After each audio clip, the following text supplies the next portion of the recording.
बिस्मिल्लाहिर्रहमानिर्रहीम। अस्सलाम वालेकुम दोस्तों, मैं मोहम्मद इरफान रहबर एकेडमी की जानिब से आपकी खिदमत में हाज़िर हूँ। दोस्तों, आज की इस वीडियो में मैं आपको बताने वाला हूँ HTML मेटा टैग के बारे में। पहले जो क्लासेस थी HTML5 की, उनमें मैंने ये डिस्कस नहीं किया क्योंकि ये थोड़ा सा डिफरेंट था। मैं चाहता था कि आप बेसिक जो है वो कंसेप्ट क्लियर कर लें, उसके बाद लास्ट में आपको इसके बारे में भी बता दूंगा। तो फाइनली आज मैं आपको बताने जा रहा हूँ कि मेटा टैग क्या होता है, इसे यूज़ किस तरह से करते हैं, इसके फ़ायदे क्या क्या हैं। तो चलिए दोस्तों, वीडियो को स्टार्ट करते हैं। वीडियो स्टार्ट करने से पहले अगर आपने अभी तक हमारा चैनल सब्सक्राइब नहीं किया तो सब्सक्राइब कर लें। इसके अलावा साथ लगे बेल आइकन को भी प्रेस कर दें। और साथ साथ मैं ये भी बताता चलूँ कि इस चैनल पे आपको web development, YouTube, online earning, computer tips and tricks, mobile tips and tricks, Android application के रिव्यूज़ वगैरह मिला करेंगे।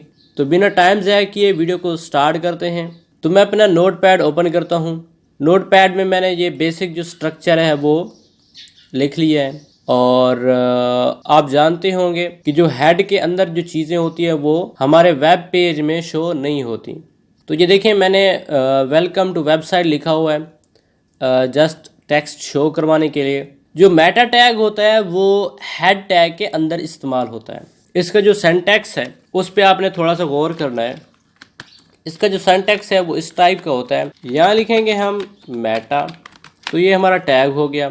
अब इसको क्लोज़ भी करना है, तो क्लोज़ करने के लिए हम इस तरह इस्तेमाल करेंगे टैग। तो जो मेटा टैग होता है उसके लिए क्लोजिंग टैग इस तरह से हम इस्तेमाल नहीं करते, बल्कि यहाँ पे ही ब्रैकेट लगा देते हैं। तो अब ये स्टार्ट भी हो गया, क्लोज भी हो गया। अब इसके अंदर कुछ एट्रीब्यूट होते हैं, वो हमने यूज़ करने होते हैं। जो नॉर्मल तरीका है मेटा टैग का वो कुछ इस तरह का है, जो कि मैंने आपको सिंटैक्स लिख के दिखा दिया है। अब इसके अंदर हम एट्रीब्यूट इस्तेमाल करेंगे। और इस बात का तो आपको इल्म होगा कि जो कुछ हम हेड के अंदर लिखें वो हमारे वेब पेज में शो नहीं होती। ये जो हमारे वेब पेज में शो हो रहा है वेलकम टू वेबसाइट, ये मैंने बॉडी में लिखा हुआ है। जो चीज़ हम हेड में इस्तेमाल करेंगे वो शो नहीं होगी। मेटा टैग का फ़ायदा क्या है? हमारी जितनी भी वेबसाइट्स होती है, सारी वेबसाइट का शार्ट कंटेंट जो है वो मेटा टैग में महफूज रहता है। मैं कुछ एट्रीब्यूट आपको लिख के दिखाता हूँ, उसके बाद आपको प्रैक्टिकल करके दिखाऊंगा तो आपको जल्दी समझ आएगी। तो सबसे पहले एक मेटा टैग इस्तेमाल हो रहा है और इसका एक एट्रीब्यूट है 4 सेट। ओके हो गया। अब 4 सेट का मतलब क्या है? एक ये कीवर्ड है, इसका मतलब है करैक्टर। एक है सेट, मतलब करैक्टर सेट, मतलब जो हम वेबसाइट में जो करैक्टर लिख रहे हैं। करैक्टर क्या होते हैं अब इसके बारे में तो आप जानते होंगे, वो किस टाइप के हैं। आपको पता होगा कि जो कंप्यूटर होता है वो 01 की ज़बान समझता है, और जो हम अभी ये टेक्स्ट लिख रहे हैं, करैक्टर लिख रहे हैं, ये यूनिकोड में ट्रांसफ़र हो रहे हैं और उसके बाद 01 में कन्वर्ट हो रहे हैं। अब यूनिकोड के बारे में तो आप जानते होंगे। तो यहाँ पे हम लिखेंगे UTF-8।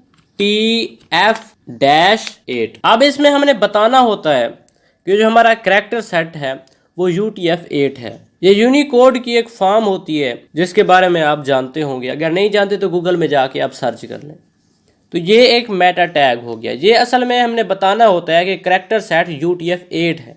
जब हम कोडिंग करते हैं तो हमें बताना होता है कि हम UTF-8 में काम कर रहे हैं। अगर ये ब्राउज़र देखें तो यहाँ भी लिखा हुआ है Windows CRLF UTF-8। ओके हो गया। जो हमारा नोट पैड है ये ऑटोमेटिकली ही UTF-8 में हमारे टेक्स्ट को कन्वर्ट कर देता है, हमारी फाइल को सेव करता है। लेकिन अगर हमने मेटा टैग लगा दिया, ये वाजे कर रहा है कि करैक्टर सेट UTF-8 है, लेकिन ये हमारी वेबसाइट में टेक्स्ट शो नहीं होता। उसके बाद एक और टैग इस्तेमाल होता है, वो दिखाता हूँ मैं आपको। फिर मैं यहाँ पे लिखूँगा मेटा।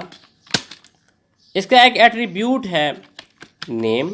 अब यहाँ पे एक वैल्यू देंगे हम व्यू पोर्ट। ये आपने रट्टा लगाना है, जिस तरह मैनेज करें आपकी मर्जी। उसके बाद एक और एट्रीब्यूट है कंटेंट। इसको आप इस तरह क्लोज भी करेंगे। इसकी अब वैल्यू हम टाइप करेंगे। यहाँ पे आपने लिखना है विड्थ उसके बाद देना है आपने इक्वल, उसके बाद डिवाइस, उसके बाद डैश विड्थ, उसके बाद कॉमा, उसके बाद आपने स्पेस देनी है। स्पेस देने के बाद यहाँ पे लिखना है आपने इनिशियल, और उसके बाद डैश स्केल इक्वल 1.0। अब इसका मतलब क्या है कि हमारी वेबसाइट जिस ब्राउज़र में भी ओपन हो बिल्कुल परफेक्ट तरीके से नजर आनी चाहिए, क्योंकि जो हमारे ब्राउज़र होते हैं वो वक्तन फवक्तन अपडेट होते रहते हैं। लेकिन अगर ये मेटा टैग लगा होगा तो वो खुद ब खुद हमारी वेबसाइट हर ब्राउज़र में ऑटोमेटिकली एडजस्ट हो जाएगी। तो इसलिए मैंने लिखा है विड्थ डिवाइस विड्थ, उसके बाद लिखा है इनिशियल स्केल 1.0। अब आपने इसका रट्टा लगा लेना है।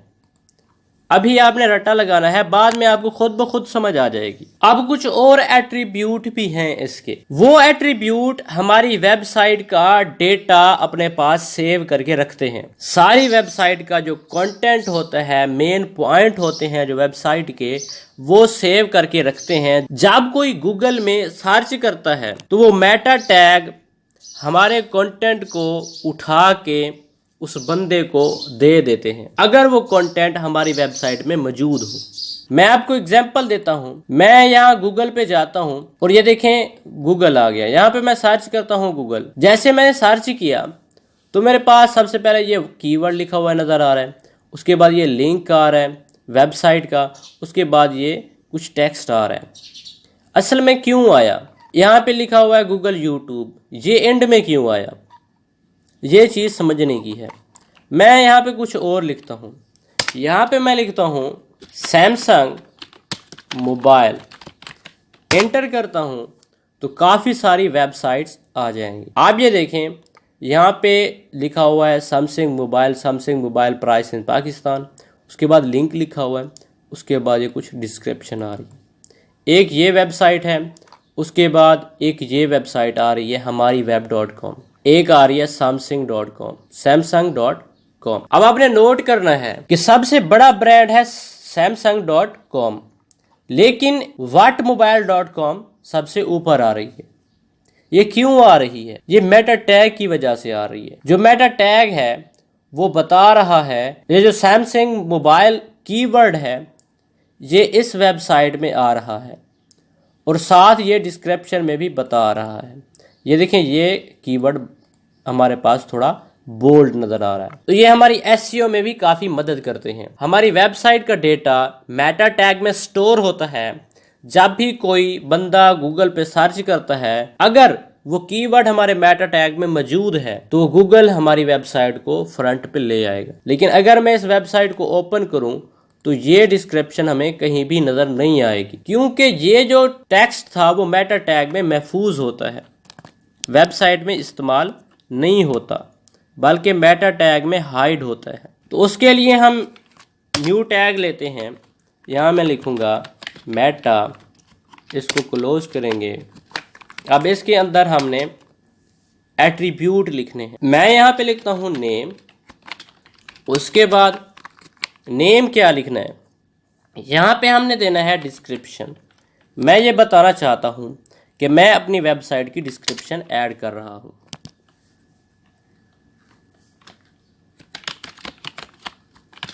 ओके हो गया। अब इसके बाद मैं एक और एट्रीब्यूट इस्तेमाल करूँगा, कंटेंट। ओके हो गया। अब इस कंटेंट के अंदर मैं अपनी डिस्क्रिप्शन ऐड करूँगा। कौन सी ऐड करूँगा, ये ऐड कर लेता हूँ। ये जो है डिस्क्रिप्शन यहाँ से कॉपी करता हूँ और इस एट्रीब्यूट के अंदर पेस्ट कर देता हूँ। अब ये जो वैल्यू दी है मैंने डिस्क्रिप्शन, ये वाजे कर रही है कि ये जो टेक्स्ट हमारा आ रहा है ये डिस्क्रिप्शन के तौर पे इस्तेमाल होगा। ये हमारी एसईओ में भी हमारी काफ़ी मदद करते हैं। अब इंटर करके एक और एट्रीब्यूट इस्तेमाल होता है। यहाँ मैं लिखूँगा मेटा। अब इसके अंदर फिर मैं यहाँ पे लिखूँगा नेम और फिर कंटेंट। अब नेम में सबसे पहले मैं यहाँ पे लिखूँगा कीवर्ड, उसके बाद कंटेंट में मैं अपने कीवर्ड लिखूँगा कि जब भी मेरी वेबसाइट पे कोई कीवर्ड सर्च करे अगर वो कीवर्ड इस कंटेंट वाले एट्रीब्यूट में वो वैल्यू मौजूद है तो मेरी वेबसाइट दे दे। अगर आपकी कोई वेबसाइट है, आप एसईओ करना चाहते हैं या आपका ब्लॉग है, ये ट्रिक यूज़ करें, आपके विजिटर आएंगे, लाजमी आएंगे। यही कुछ होता है, इसी तरीके से ही गूगल अब ऑप्टिमाइज कर रहा होता है। तो मैं दोबारा जाऊंगा और ये जो है ये मेरे कीवर्ड आ रहे हैं, इसको यहाँ से कॉपी करता हूँ और यहाँ पे आके पेस्ट कर देता हूँ।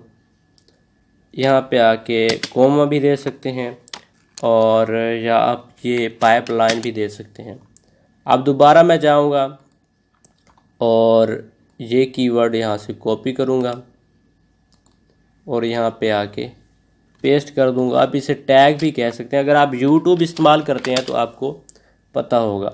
अब दोबारा मैं आऊँगा यहाँ पे, ये कीवर्ड भी यहाँ से कॉपी करूँगा, कॉपी किया और अपनी कंटेंट में पेस्ट कर देता हूँ। दोबारा पाइपलाइन इस्तेमाल करूँगा। अब आपने करना ये है कि अपनी वेबसाइट के मुतल्लिक जो जो कीवर्ड आ रहे हैं वो यहाँ पे लगा देने हैं। जितने लगाएंगे उतने थोड़े हैं। अगर आप अर्निंग कर रहे हैं तो फिर ये काम आपने नहीं करना, फिर स्पैमिंग में चला जाता है। उसके बाद ये काफ़ी ज़्यादा कीवर्ड आ रहे हैं, ये सारे टॉप कीवर्ड ही आ रहे हैं और ये भी कीवर्ड ही बता रहा है। ओके, अब नीचे भी कीवर्ड शो हो रहे होते हैं। ये जो कीवर्ड आ रहे हैं ये भी वहीं पे इस्तेमाल होते हैं इस जगह।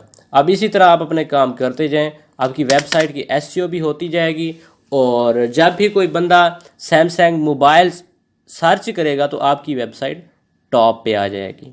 उसके बाद एक और मेटा टैग है, वो भी मैं आपको बता दूं। यहाँ पे टैग लिखूँगा मेटा। अब इसके अंदर दोबारा मैं यहाँ पे लिखूँगा नेम, उसके बाद कंटेंट,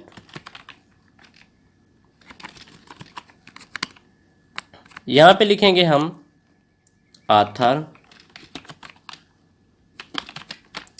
और कंटेंट में हम ऑथर का नेम लिखेंगे। मिसाल के तौर पर अगर मेरी वेबसाइट है, मैं वेबसाइट का ऑथर हूँ, तो मैं यहाँ पे लिखूँगा मोहम्मद इरफान। ओके, हो गया। तो फाइनली ये हमारे मेटा टैग हैं। इसके अलावा कुछ और भी हैं, लेकिन जो हमारे ज़रूरी टैग होते हैं हमारी वेबसाइट के लिए लाजमी होते हैं वो यही हैं। आप इनको यूज़ करें, आपकी वेबसाइट की एसईओ भी होगी। और जो एसईओ करते हैं, डिजिटल मार्केटिंग में काम करते हैं, जो गूगल होता है वो इसी तरीके से ही ऑप्टिमाइज़ करता है आपकी वेबसाइट को। जब भी कोई बंदा गूगल पे कोई कीवर्ड सर्च करेगा, अगर वो कीवर्ड इन कीवर्ड से मैच होता होगा तो फिर आपकी वेबसाइट टॉप पे आ जाएगी। तो ये था मेटा टैग। अब इसको अपनी वेबसाइट्स में इस्तेमाल करें, आपकी वेबसाइट की रैंकिंग भी बढ़ेगी। मिलते हैं न्यू ट्यूटोरियल के साथ, तब तक के लिए अस्सलाम वालेकुम।